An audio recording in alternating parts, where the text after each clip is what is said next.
नमस्कार छात्रों। हिंदी विषय का दूसरा पाठ लक्ष्मी लक्ष्मी पाठ का बचा हुआ भाग हम आज देखेंगे। इस पाठ के लेखक हैं गुरबचन सिंह।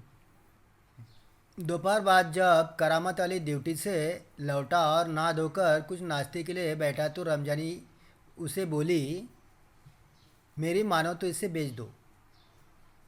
फिर बेचने की बात करती हूँ, कौन खरीदेगा इस बुढ़िया को। रहमान कुछ कह तो रहा था, उसे कुछ लोग खरीद लेंगे। उसने किसी से कहा भी है, शाम को वह तुमसे मिलने भी आएगा। जैसे ही दोपहर के बाद करामत अली ड्यूटी से घर लौटता है, नहा धोकर उपहार के लिए नाश्ते के लिए बैठता है, तभी रमजानी बोलती है कि लक्ष्मी को बेच दो।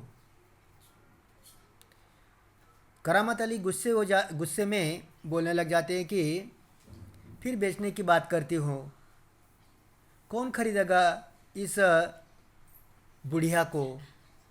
मतलब गाय आप बूढ़ी हो चुकी हैं, इस गाय को कौन खरीदेगा। तो रहमान उसी समय बोलता है कि कुछ लोग इसे खरीद लेंगे, उनसे मेरी बात हुई है, आज शाम को तुमसे मिलने के लिए वह आ सकते हैं। करामत अली सुनकर खामोश रह गया। उसे लग रहा था सब कुछ उसकी इच्छा के विरुद्ध जा रहा है, शायद जिस पर उसका कोई वश नहीं था। करामत अली ये अनुभव करते हुए कि लक्ष्मी की चिंता अब किसी को नहीं है, खामोश रहा। उठा और घर में जो सूखा चारा पड़ा था उसके सामने डाल दिया।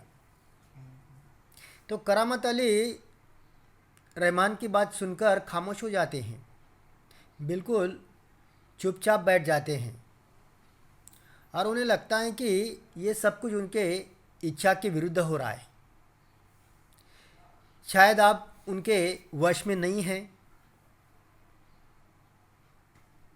करामत अली ये अनुभव करते हुए बोलते हैं कि अब लक्ष्मी की चिंता किसी को नहीं है। बिल्कुल खामोश रह जाते हैं और कुछ सूखा चारा पड़ा हुआ होता है, लक्ष्मी के सामने डाल देते हैं। लक्ष्मी ने चारे को सूंघा और फिर उसकी तरफ निराशापूर्ण आंखों से देखने लगी। अब न लक्ष्मी जैसे ही सूखे चारे को सूंघती हैं और निराशा भाव से वह करामत अली की ओर देखने लग जाती, जैसे कहना चाहती हूँ, मालिक ये क्या, आज क्या मेरे फाकने को ये सूखा चारा ही है, दराखली कुछ नहीं। मतलब वह मन ही मन बोलने लग जाती हैं कि हे मालिक, आज मेरे लिए खाने के लिए ये सूखा चारा ही है, दरा खली अब कुछ नहीं है। करामत अली उसके पास से उठकर मुंह हाथ धोने के लिए गली के नुक्कड़ पर नल की ओर चला गया। करामत अली वहाँ से हट जाते हैं, गली के नुक्कड़ पर मुंह हाथ धोने के लिए चले जाते हैं नल पर। 7-8 बजे के करीब रहमान एक व्यक्ति को अपने साथ लाया। करामत अली उसे पहचानता था। इसके पहले कि उससे कुछ औपचारिक बातें हों, करामत अली ने पूछा, क्या तुम गाय खरीदने आए हो। 7-8 बजे एक व्यक्ति शाम के 7-8 बजे एक व्यक्ति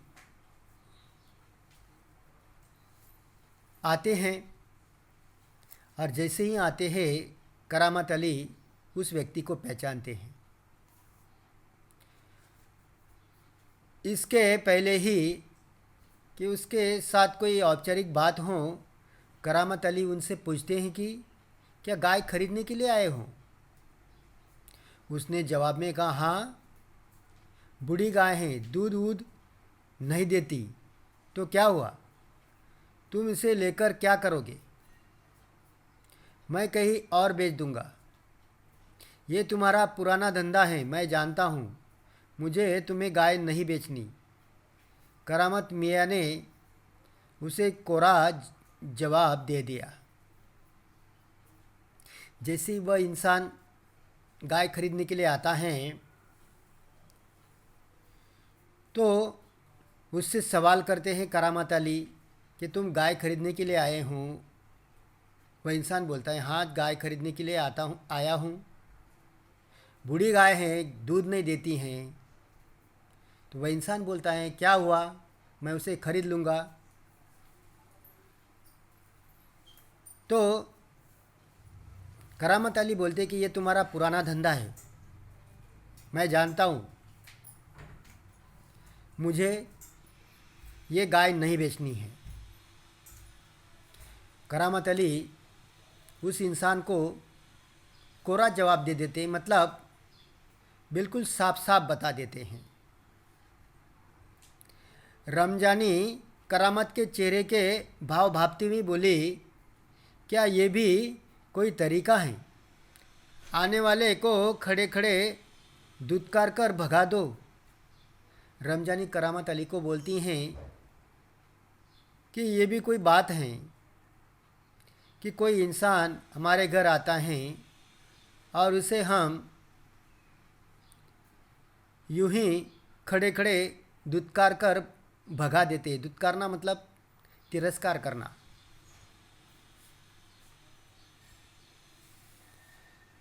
तुम जानती वह कौन है?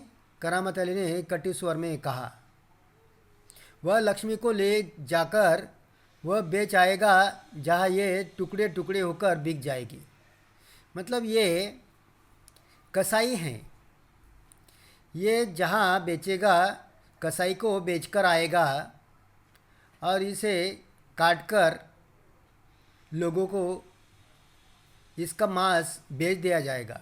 मतलब इसको टुकड़े टुकड़े में ये लक्ष्मी बिक जाएगी। मेरे दोस्त ज्ञान सिंह को इसका पता चल गया तो ये मेरे बारे में क्या सोचेगा?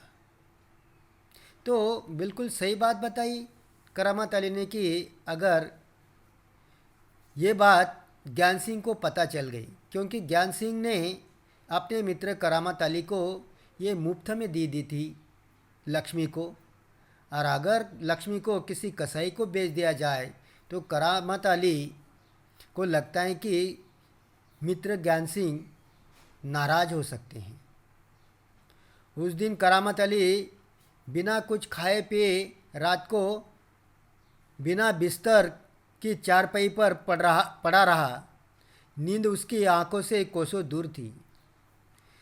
मन ही मन सोचते रहे, बिना खाए पिए चारपाई पर सो जाते हैं, खटिया पर सो जाते हैं करामत अली, और सोचने लग जाते हैं। आंखों में उनकी नींद नहीं आती है। रात काफ़ी निकल चुकी थी। सवेरे देर तक वह लेटा ही रह गया। कुछ देर बाद करामत अली ने चारपाई छोड़ी, मुंह हाथ धो घर से बाहर निकल पड़ा। लक्ष्मी के गले से बंधी हुई रस्सी खूंटे से खोली और उसे गली से बाहर ले जाने लगा। रमजानी जो दरवाजे पर खड़ी ये सब देख रही थी, बोली, इसे कहाँ ले चले? आखिरकार सुबह होती हैं। करामत अली उठते हैं और मुंह हाथ धोते हैं चारपाई से उठकर, और लक्ष्मी के पास जाते हैं। लक्ष्मी के गले से रस्सी जो बंधी हैं खूंटे से निकालते हैं और उसे अपने गली से बाहर ले जाते हैं। तभी दरवाजे पर उनकी पत्नी रमजानी ये सारा नज़ारा देख रही थी खड़े खड़े, और बोलती हैं, इसे आप कहाँ ले चले? तो करामत अली ने कहा, जहाँ इसकी किस्मत में लिखा है कि इसके किस्मत में जो लिखा होगा वहाँ उसे मैं छोड़ कर आऊँगा। वह लक्ष्मी को सड़क पर ले आया। लक्ष्मी बिना किसी रुकावट या हुज्जत के उसके पीछे पीछे चली जा रही थी। वह उसकी रस्सी पकड़े सड़क पर आगे की ओर चलता चला गया। चलते चलते कुछ क्षण रुककर वह बोला, लक्ष्मी चल, अरे गौशाला यहाँ से 2 किलोमीटर दूर हैं, तुझे गौशाला में भर्ती करा दूंगा। वहाँ इत्मीनान से रहना, वहाँ तू हमारे घर की तुलना में मज़े से रहेगी। भले ही मैं वहाँ न रहूँगा, पर जो लोग भी होंगे मेरे ख्याल में तुम्हारे लिए अच्छे ही होंगे। मैं कभी कभी तुम्हें देखने आया करूँगा, तब तुम मुझे पहचानोगी भी या नहीं, खुदा जाने। कहते हुए करामत अली का गला भर आया। उसकी आँखों में आंसू उतर आए। तो इस तरह से करामत अली गाय को सड़क पर ले जाते हैं और बिना रुकावट के हुज्जत करते हुए पीछे पीछे लक्ष्मी चली जा रही थी।